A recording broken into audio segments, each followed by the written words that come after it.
അഗസ്തീനോസ് പുണ്യാളൻ പറഞ്ഞു, ദൈവം സർവശക്തനാണ്, പക്ഷേ പരിശുദ്ധ കുർബാനയേക്കാളും മഹോന്നതമായ ഒന്ന് സൃഷ്ടിക്കാൻ ദൈവത്തിന് ശക്തിയില്ല.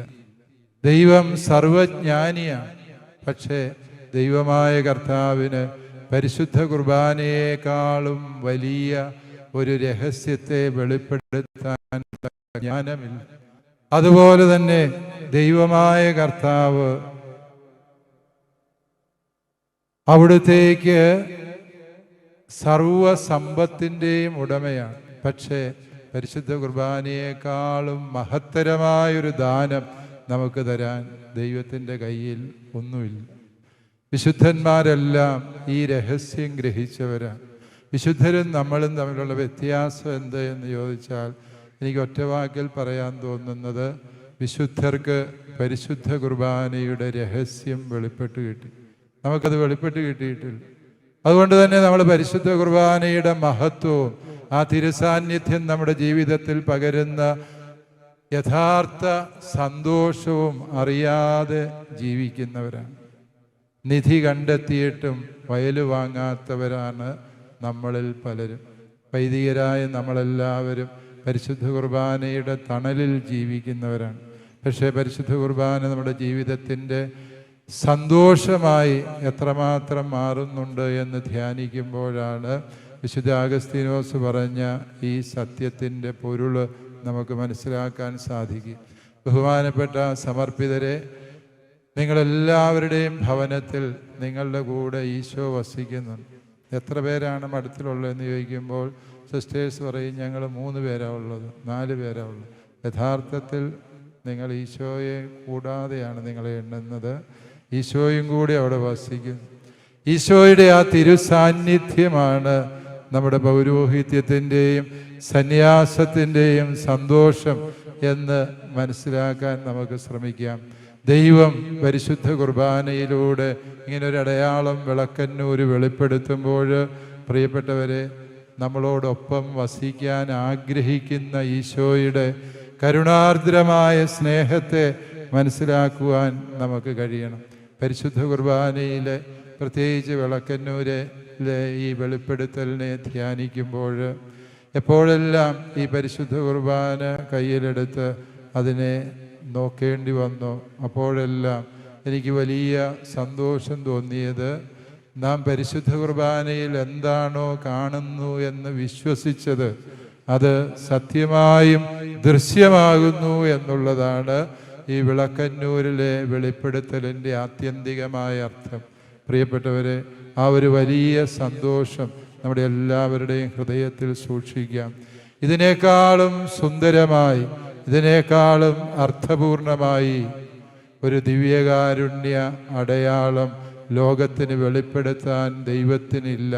കാരണം പരിശുദ്ധ കുർബാനയെ നോക്കുമ്പോൾ ഈശോയെ കാണാൻ പറ്റുന്നു എന്നുള്ളതിനേക്കാളും വലിയ രഹസ്യം മറ്റെന്താണുള്ളത് എന്ന് നമുക്ക് ധ്യാനിച്ചു നോക്കാം.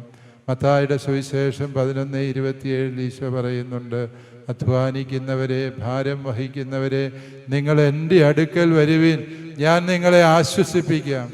ശരിക്കും എവിടെയാണ് പോകേണ്ടത് എന്ന് നമുക്കൊരു പിടിയുമില്ല.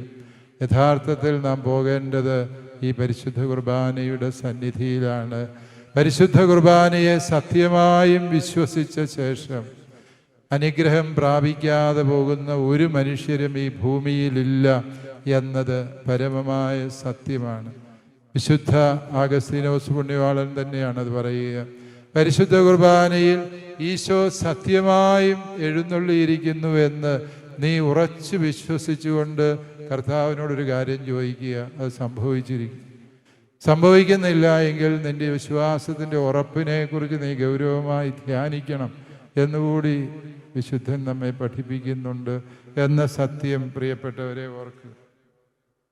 പരിശുദ്ധ കുർബാനയിൽ നാം സമർപ്പിക്കുന്ന അപ്പവും വീഞ്ഞും നമ്മുടെ കർത്താവ് ഈശോ മിശിഹായുടെ തിരുശരീരവും തിരുരക്തവുമായി വസ്തുഭേദം അഥവാ സത്താഭേദം സംഭവിക്കുന്നു എന്നുള്ളത് നമ്മുടെ കർത്താവ് നമുക്ക് വെളിപ്പെടുത്തി തന്ന ഏറ്റവും വലിയ രഹസ്യമാണ് എന്ന സത്യം ഓർക്കുക.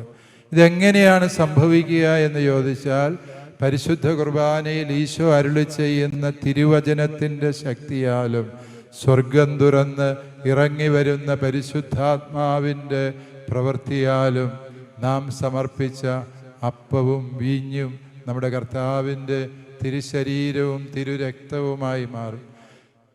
ജെറുസലേമിലെ വിശുദ്ധ സിറിലിൻ്റെ ഒരു മെഡിറ്റേഷൻ എന്നോ വായിച്ചത് ഞാൻ ഓർക്കുന്നുണ്ട്. അതിങ്ങനെയാണ്: കാനായിലെ കല്യാണ വീട്ടിൽ ഒന്ന് തല കുലുക്കിയപ്പോൾ പച്ചവെള്ളം ലഹരി പതയുന്ന വീഞ്ഞാക്കി മാറ്റാൻ കർത്താവിന് പറ്റിയെങ്കിൽ അത് ശരിയാണ്. നമ്മൾ ചിന്തിക്കുമ്പോൾ ഈശോ വീഞ്ഞായി മാറട്ടെ എന്നൊന്ന് പറഞ്ഞു പോലും. മാതാവ് പറഞ്ഞു അവൻ്റെ ഭരണി വെള്ളം കോരി നിറയ്ക്കാൻ പറഞ്ഞു. അപ്പോൾ ഈശോ മിണ്ടിയിട്ടൊന്നുമില്ല. ചിലപ്പോൾ ഒന്ന് തലയാട്ടി കാണും. അതാണ് വിശുദ്ധൻ പറയുക. ഈശോ ഒന്ന് തല കുലുക്കിയപ്പോൾ ഈ വെള്ളഭരണി മുഴുവനും പുതുവീഞ്ഞായി മാറുന്നു എങ്കിൽ നമ്മുടെ കർത്താവ് ഈശോ മിശിഹ തൻ്റെ സർവ കൃപയും അഭിഷേകവും വർഷിക്കുന്ന പരിശുദ്ധ കുർബാനയിൽ അവിടുത്തെ തിരുശരീര രക്തങ്ങൾ അപ്പവും വീഞ്ഞുമായി മാറും എന്ന് വിശ്വസിക്കാത്തതിനേക്കാളും വലിയ അവിവേകമുണ്ടോ എന്ന സത്യം ഓർക്കുക. പ്രിയപ്പെട്ടവരെ, പരിശുദ്ധ കുർബാന നമുക്ക് ജീവൻ പകരുന്ന സത്യമാണ് എന്നോർക്കുക. പരിശുദ്ധ കുർബാന ജീവൻ പകരും. ഞാൻ പലപ്പോഴും പറഞ്ഞിട്ടുള്ള നമ്മുടെ മലബാറുകാരൻ ഒരു ചേട്ടൻ്റെ ഉദാഹരണമാണത് പറയാൻ എനിക്കെപ്പോഴും ഉള്ളത്. കാരണം അദ്ദേഹം തന്നെ എന്നോട് പങ്കുവെച്ചത്. റബ്ബർ വെട്ടിക്കൊണ്ടിരിക്കുന്ന ഒരു ചേട്ടൻ രാവിലെ സ്ലോട്ടർ ടാപ്പിങ്ങിന് പോയതാണ്. മലമുകളിൽ വെച്ച് അദ്ദേഹത്തിന് പാമ്പിൻ്റെ കടിയേറ്റു.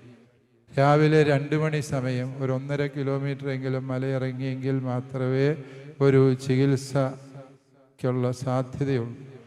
തലകറങ്ങുന്നു, ഇനി തനിക്ക് മരണം മാത്രമേ ഉള്ളൂ. അദ്ദേഹം റബ്ബർ മരത്തെ ചാരിയിരുന്നു. അദ്ദേഹം ചെയ്യുന്നൊരു കാര്യമുണ്ടായിരുന്നു. എല്ലാ ദിവസവും റബ്ബർ വെട്ട് കഴിഞ്ഞ് കുളിച്ച് പരിശുദ്ധ കുർബാനയ്ക്ക് പോയി ഈശോയെ സ്വീകരിച്ച ശേഷമാണ് റബ്ബർ പാലെടുക്കാൻ വരുമായിരുന്നത്. അപ്രകാരം പരിശുദ്ധ കുർബാനയോട് ചേർന്ന് നിന്ന ആ മനുഷ്യൻ റബ്ബർ മരത്തെ ചാരിയിരുന്ന് പറഞ്ഞു, എൻ്റെ ഈശോയെ, ദിവ്യകാരുണ്യം സൗഖ്യം നൽകുന്ന കൂദാശയാണ് എന്ന് ഞാൻ കേട്ടിട്ടുണ്ട്. അതെങ്ങനെ സാധിക്കുമെന്ന് എനിക്ക് അറിഞ്ഞുകൂടാ.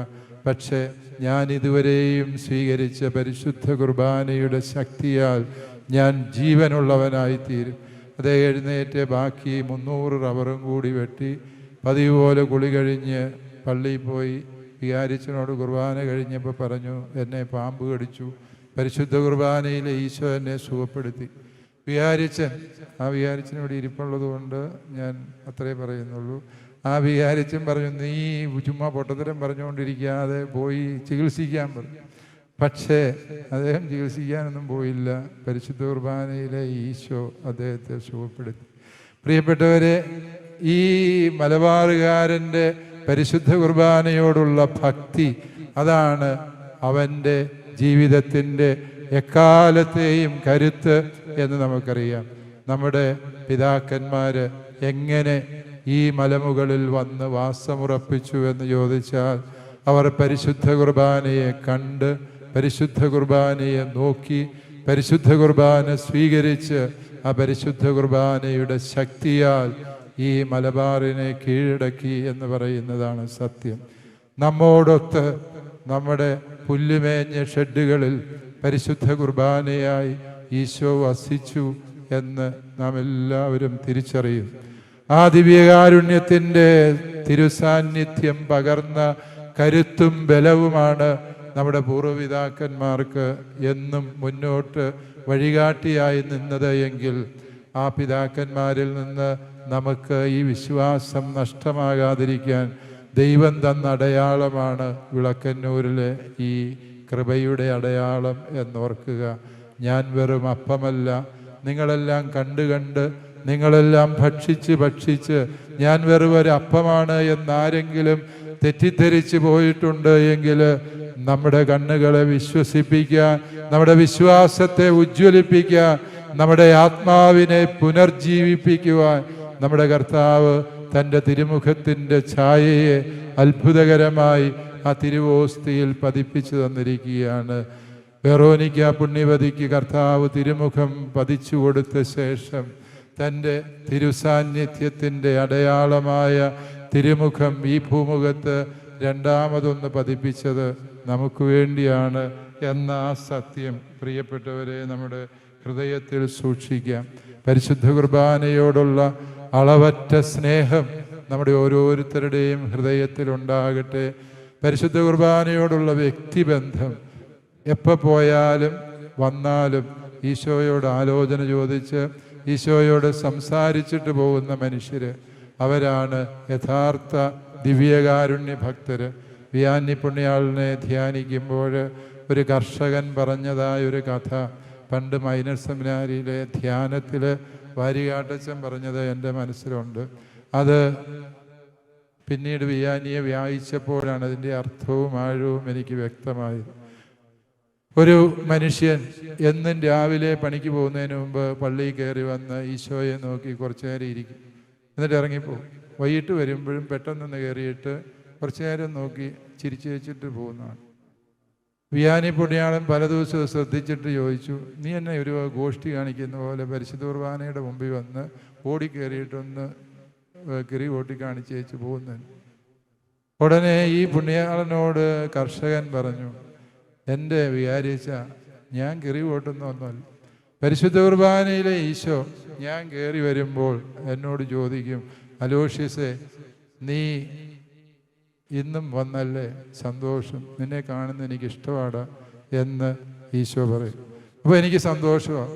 ഞാൻ ഈശോയോടും ചിരിച്ചുകൊണ്ട് പറയും, എൻ്റെ ഈശോയെ നിന്നെ കാണുന്നത് എനിക്കിഷ്ടമാണ്. ഇത്രയും പറഞ്ഞിട്ട് ഞങ്ങൾ പോകും. ഇത്രേ പറയാറുള്ളൂ. കഴിഞ്ഞ 17 കൊല്ലമായിട്ട് ഞങ്ങൾ ഇതാ പറഞ്ഞുകൊണ്ടിരിക്കുന്നതെന്ന്. പ്രിയപ്പെട്ടവരെ, അതിനെ ഒന്ന് ധ്യാനിച്ച് നോക്കുമ്പോഴാണ് നമുക്ക് മനസ്സിലാവുക പരിശുദ്ധ കുർബാനയിലെ ഈശോയും നമ്മളും തമ്മിലുള്ള ആത്മബന്ധത്തിൻ്റെ ഊഷ്മളതയും അതിൻ്റെ ആഴവും അളക്കാൻ കർത്താവ് നമ്മളെ ക്ഷണിക്കുന്ന, നമ്മുടെ വിശ്വാസക്കുറവിനെ ആഴപ്പെടുത്താൻ കർത്താവ് നമ്മളെ ആഹ്വാനം ചെയ്യുന്ന അടയാളമാണ് അവിടുന്ന് നമുക്കായി വെളിപ്പെടുത്തി തന്നിയത് എന്ന സത്യം ധ്യാനിക്കാം. പരിശുദ്ധ പരമ ദിവ്യകാരുണ്യ ഈശോയ്ക്ക്